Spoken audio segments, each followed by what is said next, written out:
अस्सलाम वालेकुम, welcome to my channel.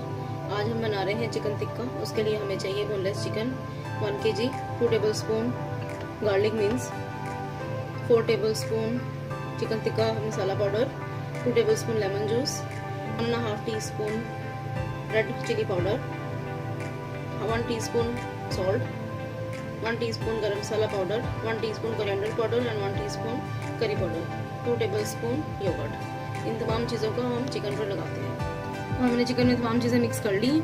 अब ये इसे मैरिनेशन के लिए ओवरनाइट के लिए रखते हैं फ्रीज़र में। अब हमारा चिकन मैरिनेट हो चुका है ओवरनाइट के लिए। अब हम इसे वुडन स्क्वेयर्स पे लगा के बेक करने के लिए ट्रे में रख देते हैं।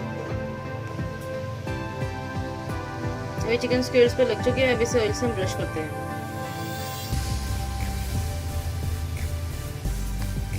अब इसे प्री हीटेड ओवन में 200 डिग्री पे बेक होने के लिए रखते हैं। Chicken tikka is ready. Do try it. It's very easy and simple recipe to make. Please like and subscribe my channel. Thank you. Allah Hafiz.